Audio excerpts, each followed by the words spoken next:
Hello, hello.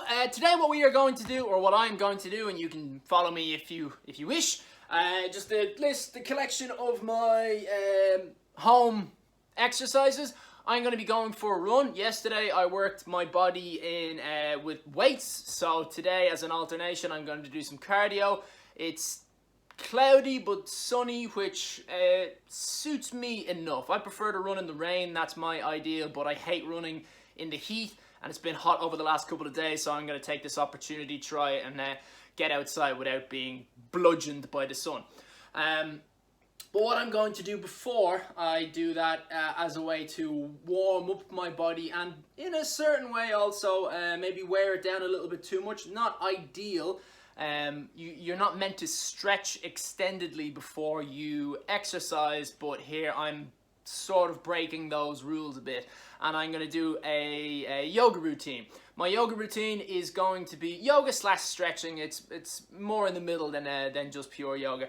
It is for focus on the two sort of habits or hobbies that I have. One is to make the flexibility of my hips a lot better, because they're not as good as they should be for if I ever am able to get back to jiu-jitsu. I have a knee injury, so I don't know if I'll ever be able to get back to it, but we'll try and we'll find out. And the other thing is focusing quite a lot of hip flexibility on anyone who's watching this who sits down too much, which is probably a lot of people, whether it be from watching too much television, playing too many video games, working in an office too long, all these sort of things. So we're mostly going to focus on a muscle called the psoas, which is similar to your hip flexor, and when you stretch out that psoas, it often solves quite a lot of problems, a lot of pain that people tend to get, a lot of stiffness and tenseness that people get from sitting down too much. Because let's just get the camera angle on this correct. So sitting down, as you can see, my hips are sort of like an L pattern. Your body is more sort of used to doing this, but if you're always down like this, then what you have to do is stretch in the opposite direction. So you have to make it so that the thigh is being pressed back. But anyway, that was just an example. We will now go out the front and get into this. Okay, so step one, what you do is get any sort of a stopwatch so that you can keep an eye on the time. The whole set of exercises is going to last a little bit shy of 30 minutes, and we are going to this is mostly going to be to benefit beginners at jiu-jitsu. So it's mostly about hips, legs, and then a little bit about arms and shoulders, specifically towards the back. And we are going to do each exercise, we're going to hold the pose or hold the stretch for about 1 minute 30 seconds. So it's a little bit like yoga, but in the middle ground of yoga and just standard martial arts stretches. So off we go. First thing that we are going to do, get our right foot. We're going to focus everything on our right foot, or sorry, our left foot at the moment, and we are going to send our right foot back and drive our hips down into the ground, lowering our knee, our right knee, under a lot of control, putting a lot of pressure into your right hip flexor. And once we get to about 45, 30 seconds, once the knee touches the ground at about 45, 30 seconds, palm of the foot points up towards the sky, and then ease your hips more forward. And you can lean on your left wrist if you want. Hold for another 45 seconds.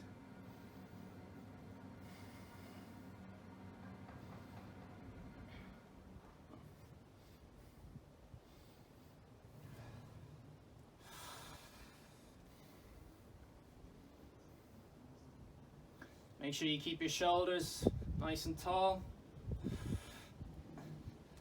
and always driving your groin in a forward and down direction.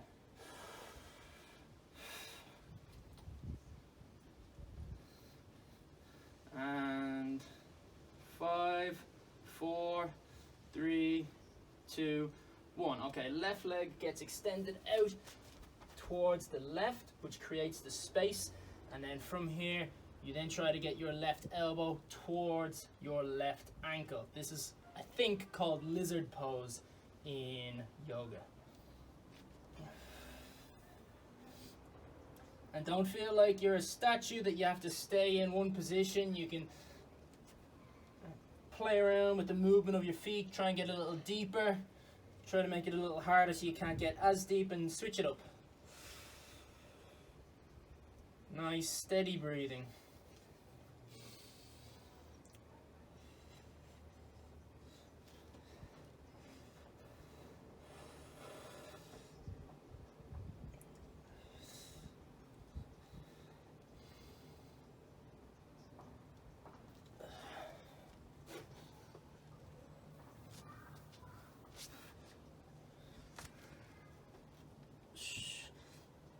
Remember to move your right leg back, the leg that's towards the back of your body. Further you move back, that foot changes where you feel the stretch. You should always feel it just at the right away underneath the top inner part of your thigh. And 5, 4, 3, 2, 1. Now, if you have two things to support you, that's good. I need them myself just because this ground is extra hard. But the light is terrible, so I have to go outside. So what we aim to do is extending both feet out, and as you can see here, rolling the ankle forward and back, try and get that extra length. Getting really deep in underneath the hamstring there.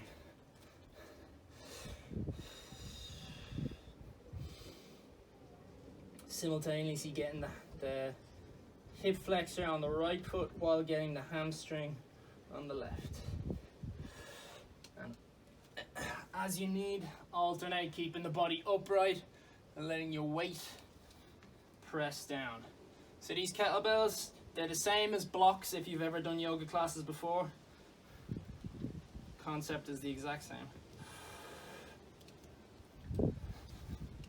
30 more seconds.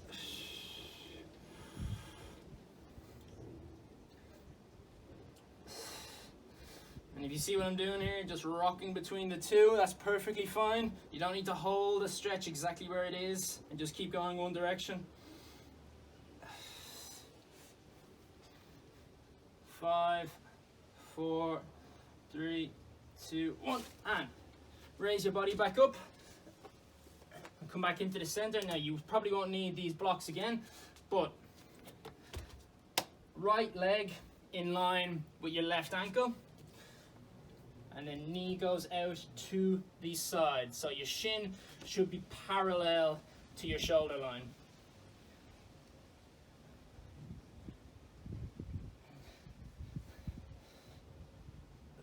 Trying to get the knee down to the ground while keeping the back foot square and straight to the earth as well. And what I mean by that is you don't want the knee going off to the side like so.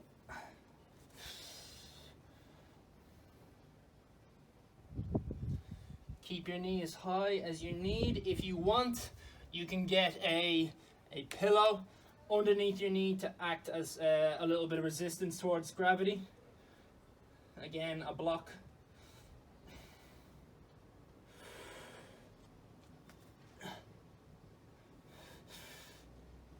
Okay, almost into the last last 30. So for this, we're going to switch into pigeon. So now more at an L, or not an L, sorry, a diagonal position with your shin moving backwards and getting nice and low to the ground, trying to get your nipples down to the ground. And you can alternate between this and using the weight of your body to get down onto the hips. Again, my flexibility isn't amazing, being a 6-foot bloke. So if you can keep your chest directly straight up, that's better. Okay, that's done. Up you get, and switch.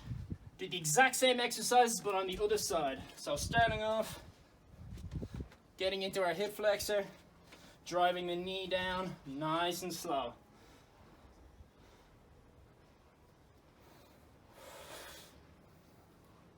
Extending as we're extending, letting the knee drop to the ground. I'm sorry, keep the knee just off the ground until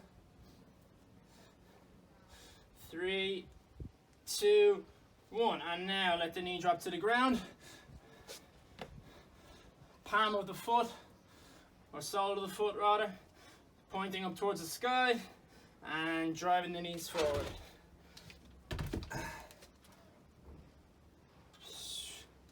My sole of my foot is cramping up a little bit, so I've changed it, but if your foot is not cramping, keep the sole of your foot pointed towards the sky.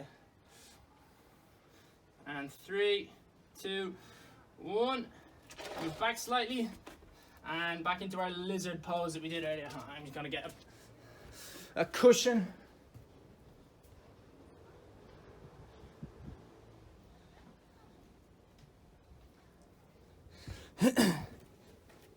Starting to annoy my knee.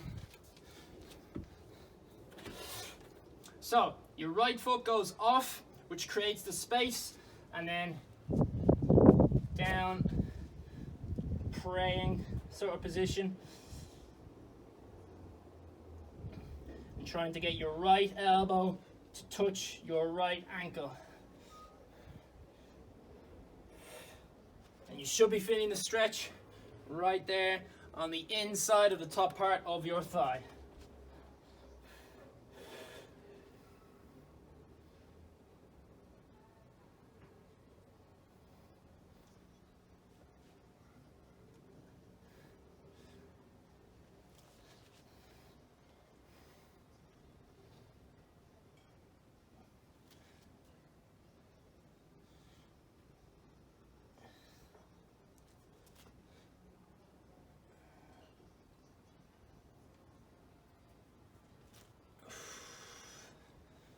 Five, 4, 3, 2, 1. Okay, raise your body back up, and we are going to go for a split.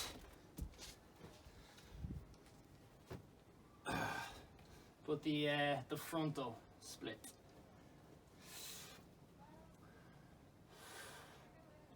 So up to yourself. Use blocks to keep your body, your shoulder line nice and tall, or use your hands, and you will feel the stretch change in the height of the back of your thigh. So alternate between them, stretching from 2 different points. This is the lower part closer to the knee, and when you put the weight up here, it raises the hamstring stretch slightly higher.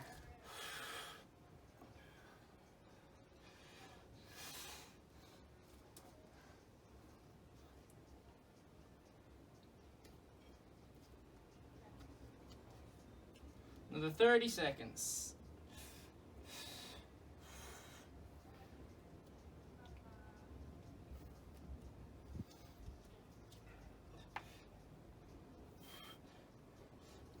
Remember to move your back leg, your left leg at this point, further back if you can't get the stretch, if you feel uncomfortable moving your right leg forward. And 3, 2, 1.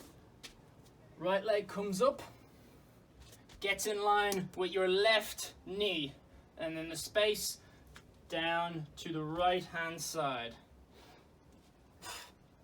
Now me personally, my right foot is significantly less flexible than my left, so getting it down flat to the ground here is next to impossible at this stage. One limb is usually more flexible than another.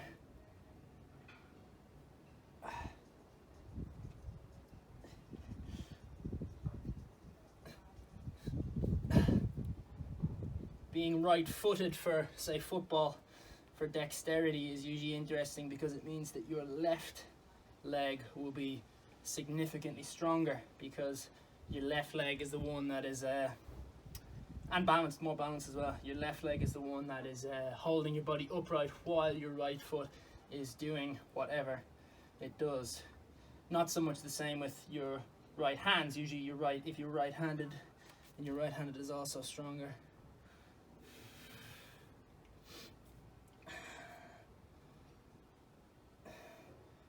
And 5, 4, 3, 2, 1, and back up we go. Now, from here, keeping the body nice and low, don't need to stand all the way up, and we are going to get into a similar flex that most people should be familiar with if they've ever even seen yoga, which is the downward dog. But before we get into the down dog, focusing on one foot at a time.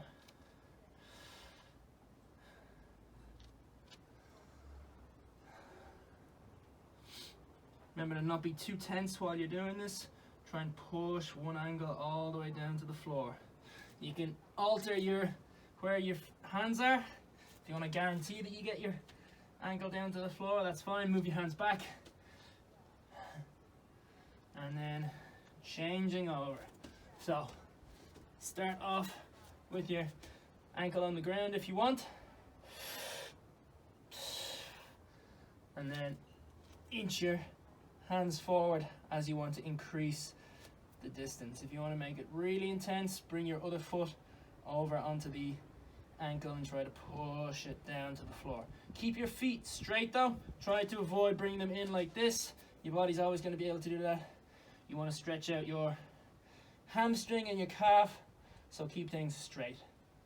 And go back to your right foot, and this time angle your knee down, and then this does really help to have your second foot put a slightly larger amount of weight onto the Achilles tendon.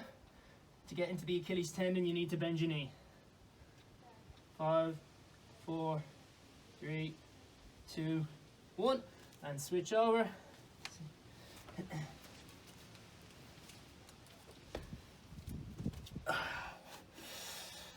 So bending the knees and try to get that extra pressure in. Only a slight bend is needed, so play around with it until you feel it.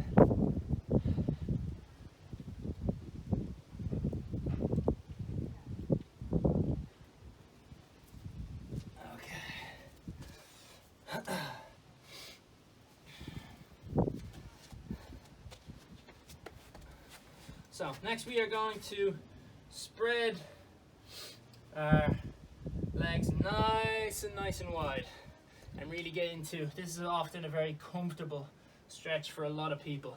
You can still use your blocks like I'm doing here just to add a little bit extra support, not needed support, but just that little bit of balance control from stopping your hips teetering forward and back like so can often make a stretch much more intense and also pleasant. So from this point, move the feet in slightly, and we are going to focus on getting down deeper. And again, use the blocks if necessary. Get as low down as you can. Move your toes and ankles in. Try to keep your toes pointing in a straight direction, and do the same again. This time get your hands down to the mat, to the floor, solidifying your balance, and also, let's change the angle slightly here for a second, using your elbows to pry open your knees like the opposite of a vice, and use your weight to press in on your hands. This shouldn't be particularly difficult in terms of weight on your hands. As you can see here, I'm no Bruce Lee, but I can keep my weight slightly, I wouldn't call it comfortable, but I'm able to do it with my thumb and 2 fingers. So not a lot of weight being put on your hands. This shouldn't be a problem for many people.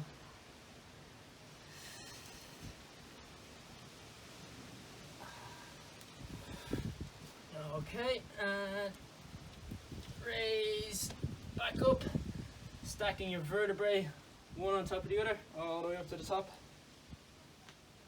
Roll your shoulders out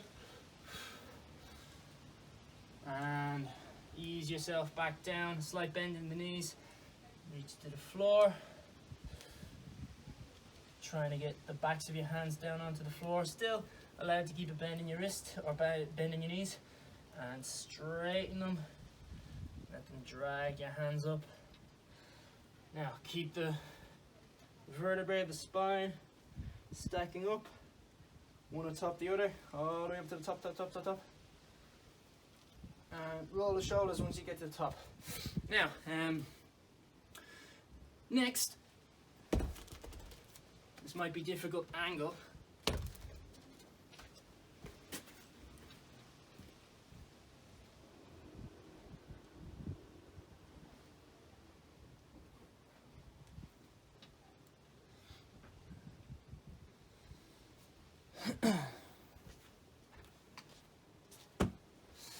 So what we're going to do is get a pillow and a wall. Then you need a rope. I've got a belt here, and anything will work though. An elastic belt would even work. A belt that you would use for a pair of jeans.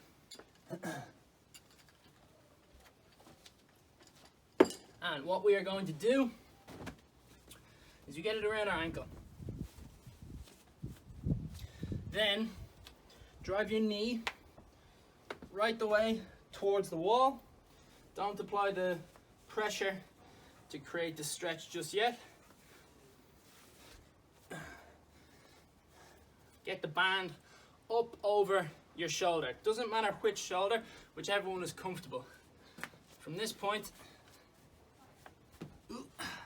bit of a balancing act. Get your left foot forward if you're stretching out your right, and then raise your foot up as you angle forward. And this is what I mentioned in the opening video. This is the psoas stretch. And we are going to play between going high and upright.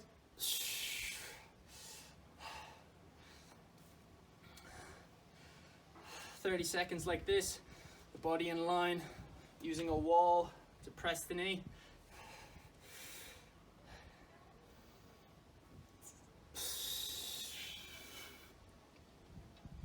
The belt not really being used at this point.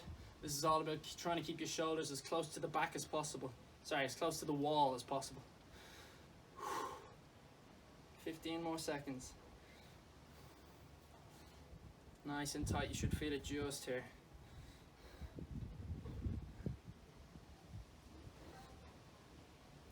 Okay, and now 60 seconds, we're gonna lean forward. And this is where you're using the belt, keeping it really tight. Every so often, your grip should just naturally let it go slightly. Go back up, pull it down, maybe wrap it around your hand.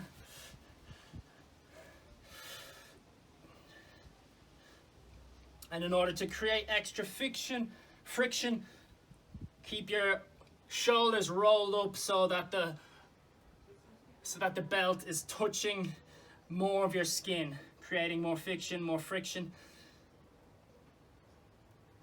Keeping the tension higher. 20 more seconds.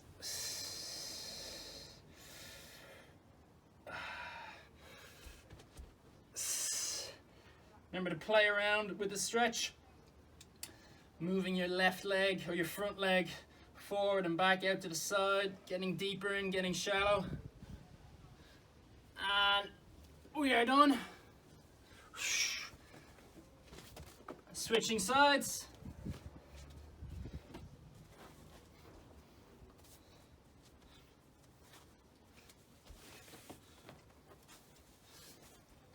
So get it in line, loose.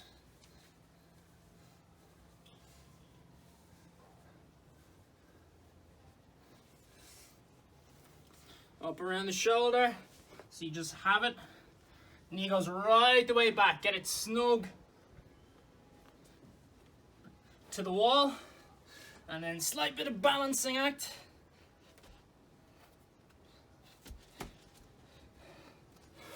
There we are, and first part of the So the same has happened on the far side, but my phone cut out, so I just brought it back in. So let's imagine that we finished the last same amount of time on the left leg. Now we are moving on to the last part, which is stretching out the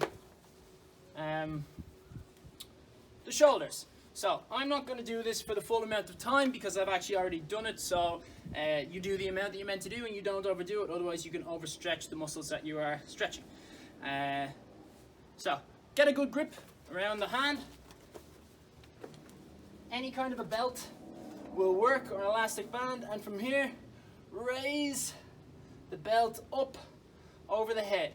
You can crank it over the shoulder and use the upper part of the torso to gain a little bit more length in the belt. Alterations that you can do is if you have a weight or any sort of a handle that is on the ground, you can get the belt, get it around, and then press the hand down towards whatever you've wrapped the belt around, and then raise the shoulder up, creating more length between your shoulder and the earth, keeping the belt stretching out your back. Then, next one. Keep the belt on the exact same way, you don't really change it. Wrap it around the top part of your shoulders. Worm your hands up nice and tall, and then same sort of principle, pull the weight or pull the belt down, which stretches out your shoulders, mostly your tricep. Okay? And again, 45 seconds, one direction, sorry, 1 minute and a half in one direction, 1 minute and a half in one direction. Both sides of the arm. Up, over. Find something that you can wrap this around. If you can do it without, but this is the best way. Stretching out the distance in the belt. A better way is if you somehow have a bar up here. I'm sure if you have a slight stairs and a banister, you could wrap these around a banister. That wouldn't be too damaging. I have a fence here, but it's only made for growing vines, so it's not strong enough. I wouldn't risk it. So wrap it around like that, and then use the extra height, and then lean the torso down, which will lengthen the arm back up. And then last time with the left hand around to the side. Get it nice and long and pull it down.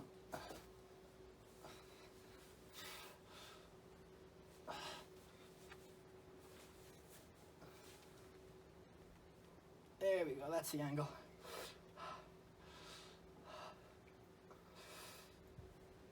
Like so. Stretching out the tricep. And that is the yoga stretching, or just stretching, whatever way you want to think of it, completed. Though it is not quite that advised, I am now going to go for a 5k run in this not too hot of a day. The reason why it's not massively advised is because when you stretch out muscle tissue, you damage it slightly, or not so much damage the muscle tissue, but you increase the likelihood of injury. So that's why they've changed the sort of idea that you stretch before working out. You do what's called dynamic stretches over Christ, I can't remember. They use the term for static stretches. So static stretches is where you hold something, you hold in a pose. So very similar to what I did there. That was mostly static stretching. Dynamic stretching is something such as if you need to stretch out your legs. A dynamic stretch would be moving the leg up, where you get the upper part of the flexibility at the very top of that motion. But 5k run isn't a particularly dangerous thing for myself. I do them all the time. My body's quite used to them, so I think it's relatively safe. So hopefully that comes through at the correct angle, unless it's mirrored, but that's 44 minutes, 44 seconds for in and around a 7k run. And my previous worst time was 40 minutes, but I don't know why, but I was just so fucking tired today. I had an okay night's sleep, and it's hot, but it's not extremely hot, so I don't know. Just one of those days, but I mean, that's progress. It's not always steps forward, sometimes it's steps back.